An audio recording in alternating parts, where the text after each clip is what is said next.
नमस्कार। प्रादेशिक समाचार के साथ मैं नीलम कुमार। पहले मुख्य समाचार। प्रधानमंत्री नरेंद्र मोदी आज दिन के 11 बजे मन की बात कार्यक्रम में लोगों से अपने विचार साझा करेंगे। राज्य में वर्तमान सरकार के खिलाफ षड्यंत्र को लेकर पुलिस ने विभिन्न होटलों में छापेमारी कर 3 आरोपियों को गिरफ्तार किया है। पिछले 24 घंटे के दौरान राज्य में 33 नए कोरोना संक्रमितों की पुष्टि की गई, जबकि 54 मरीज स्वस्थ हुए। और भारत और श्रीलंका के बीच 3 2020 क्रिकेट मैचों के श्रृंखला का पहला मैच आज कोलंबो में खेला जाएगा। और समाचारों से पहले एक जरूरी संदेश। देश भर में 18 वर्ष से अधिक आयु के सभी लोगों के लिए सरकारी केंद्रों में निःशुल्क टीकाकरण अभियान चलाया जा रहा है। हमारे युवा श्रोताओं से अपील है कि वे कोविड रोधी टीका जरूर लगवाएं और दूसरों को भी इसके लिए प्रेरित और सहयोग करें। कोरोना महामारी के प्रति आप कोई भी लापरवाही न बरतें, क्योंकि कोरोना अब भी हमारे लिए बड़ा खतरा बना हुआ है। जब तक आवश्यक न हो घर से बाहर न निकलें और इन आसान उपायों का पालन करें। मास्क लगाएं, 2 गज की सुरक्षित दूरी बनाए रखें, बार बार हाथ धोएं और चेहरा साफ रखें। कोविड से संबंधित जानकारी और मार्गदर्शन के लिए राष्ट्रीय हेल्पलाइन काम कर रही है। इनके नंबर हैं 01123978046 और 1075। इसके अलावा राज्य हेल्पलाइन नंबर 104 डायल कर समस्या का त्वरित समाधान लिया जा सकता है। और अब समाचार विस्तार से। प्रधानमंत्री नरेंद्र मोदी आज दिन के 11 बजे आकाशवाणी से मन की बात कार्यक्रम में देश विदेश के लोगों के साथ अपने विचार साझा करेंगे। यह मासिक रेडियो कार्यक्रम की 79वीं कड़ी होगी। आकाशवाणी और दूरदर्शन के समूचे नेटवर्क पर इसका प्रसारण होगा। यह आकाशवाणी समाचार की वेबसाइट www.newsonair.com और news on AIR mobile app पर भी उपलब्ध रहेगा। आकाशवाणी, दूरदर्शन समाचार, प्रधानमंत्री कार्यालय तथा सूचना और प्रसारण मंत्रालय के YouTube चैनलों पर भी यह कार्यक्रम सीधा प्रसारित होगा। हिंदी में प्रसारण के तुरंत बाद आकाशवाणी से इस कार्यक्रम का क्षेत्रीय भाषाओं में भी प्रसारण होगा। क्षेत्रीय भाषाओं में कार्यक्रम रात 8 बजे से फिर से सुना जा सकता है। CISCE बोर्ड की परीक्षा का परिणाम कल जारी कर दिया गया है। इस परिणाम में झारखंड के परीक्षार्थियों का शानदार प्रदर्शन रहा। राज्य से 10वीं में 112 स्कूल और 12वीं में 50 स्कूल के परीक्षार्थी शामिल हुए थे। 10वीं में राज्य से 13,641 बच्चों ने परीक्षा दी। वहीं 12वीं बोर्ड की परीक्षा में 4,823 परीक्षार्थी शामिल हुए, जिसमें छात्रों की संख्या 2,302 और छात्राओं की संख्या 2,521 है। 10वीं बोर्ड में 99.99% बच्चे पास किए। वहीं 12वीं में बोर्ड में 99.90% परीक्षार्थियों ने सफलता हासिल की। CISE बोर्ड के अनुसार इस साल मेधा सूची जारी नहीं होगी। साथ ही कॉपियों की पुनः जांच का विकल्प भी नहीं दिया गया है। राज्य में वर्तमान सरकार को गिराने की साजिश को लेकर कल कोतवाली पुलिस ने विभिन्न होटलों में छापेमारी कर 3 आरोपियों को गिरफ्तार किया है। इन पर आईपीसी की धारा 419, 420, 124A, 120B, 34 और PR एक्ट की धारा 171 के साथ PC एक्ट की धारा 8/9 लगाई गई है।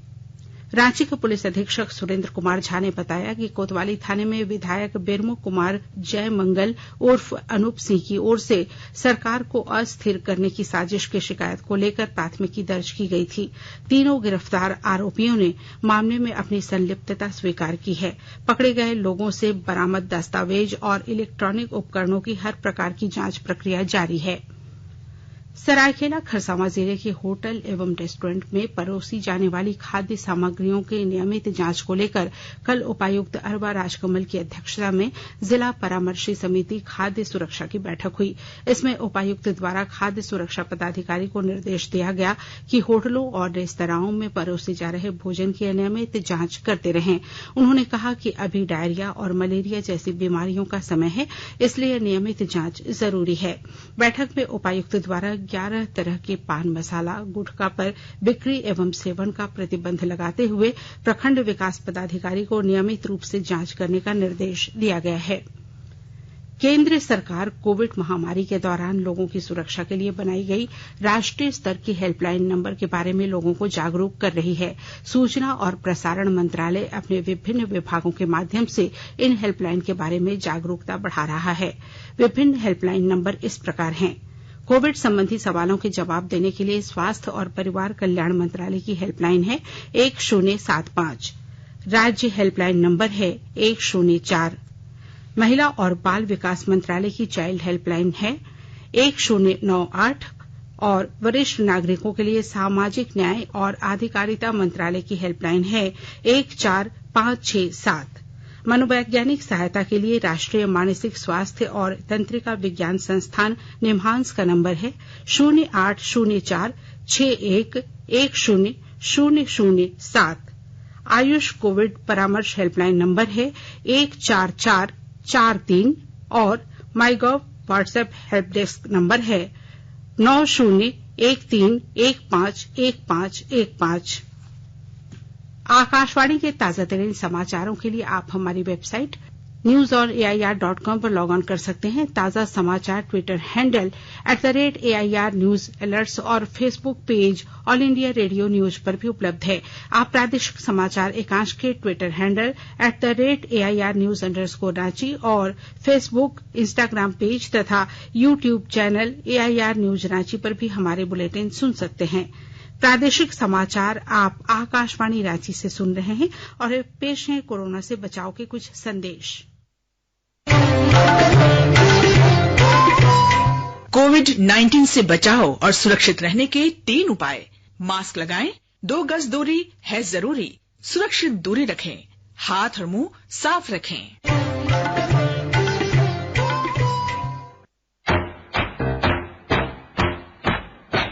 चलो एक शुरुआत करें, चलो एक फैसला आज करें, मास्क नहीं तो टोकेंगे, कोरोना को रोकेंगे।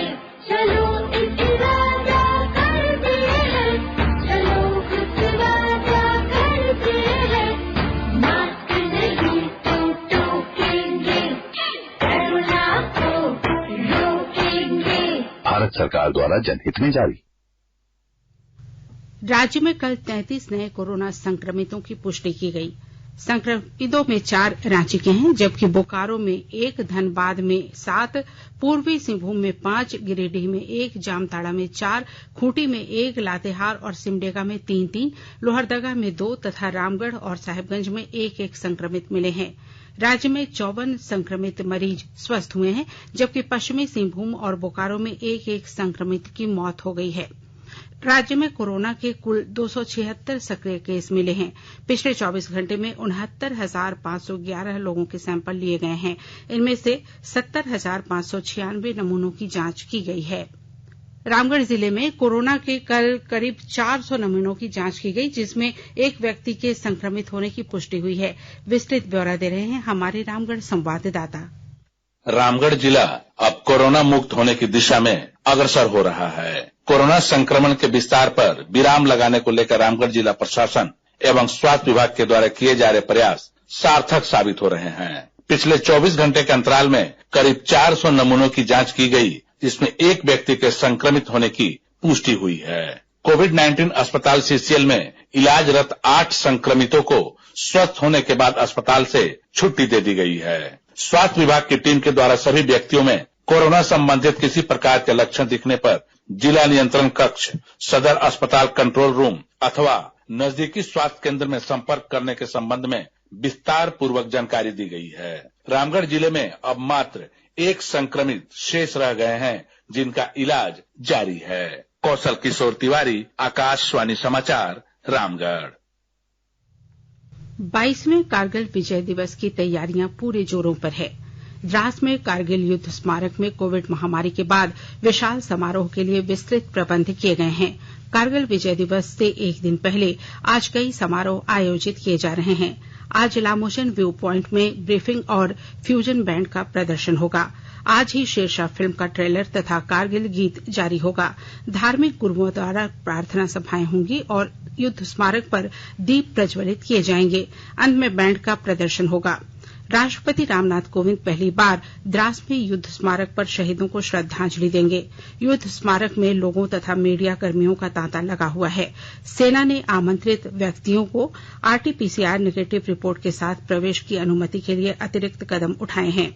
राष्ट्रीय राजमार्ग संख्या 1 में कारगिल विजय दिवस समारोह और युद्ध स्मारक पर्यटकों का आकर्षण का केंद्र बना हुआ है।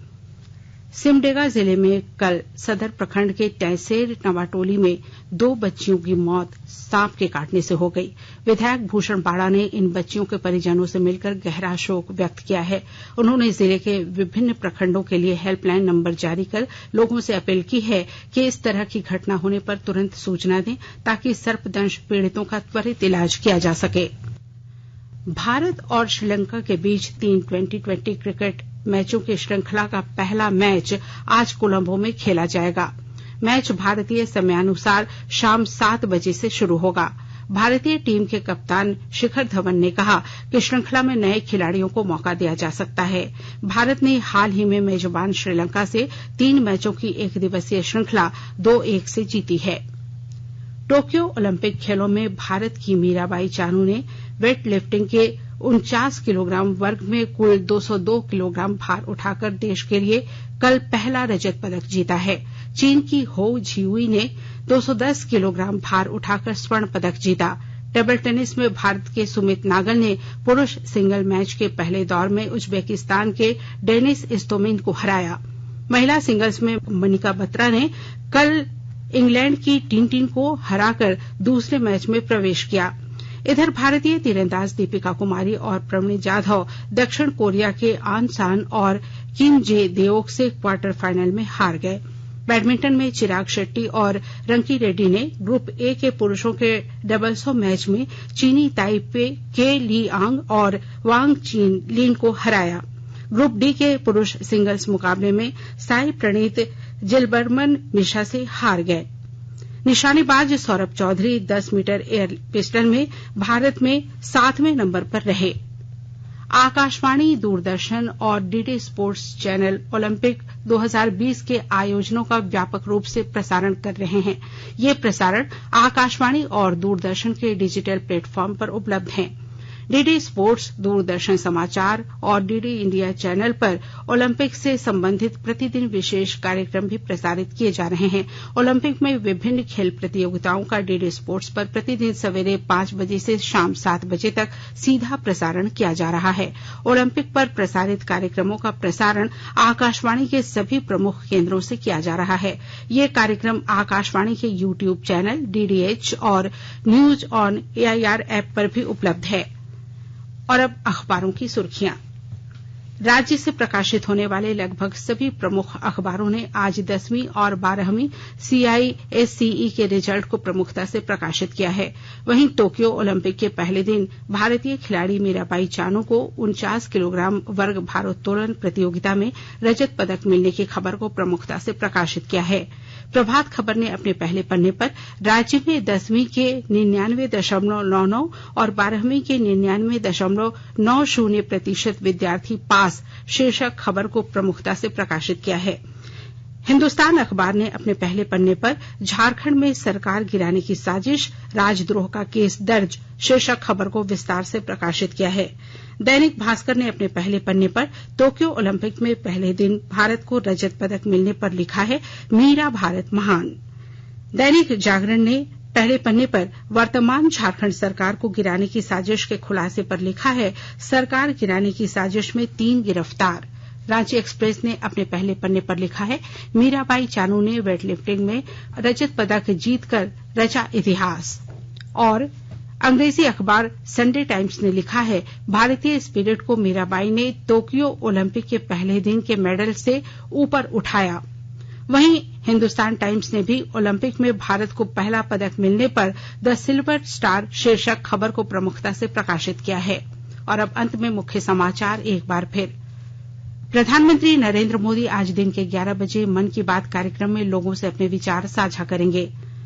राज्य में वर्तमान सरकार के खिलाफ षड्यंत्र को लेकर पुलिस ने विभिन्न होटलों में छापेमारी कर 3 आरोपियों को गिरफ्तार किया है। पिछले 24 घंटे के दौरान राज्य में 33 नए कोरोना संक्रमितों की पुष्टि की गई, जबकि 54 मरीज स्वस्थ हुए। और भारत और श्रीलंका के बीच 3 2020 क्रिकेट मैचों की श्रृंखला का पहला मैच आज कोलंबो में खेला जाएगा। इसके साथ ही आकाशवाणी रांची से प्रादेशिक समाचार का ये बुलेटिन समाप्त हुआ। नमस्कार। घर में रहिए, सुरक्षित रहिए और सुनते रहिए आकाशवाणी।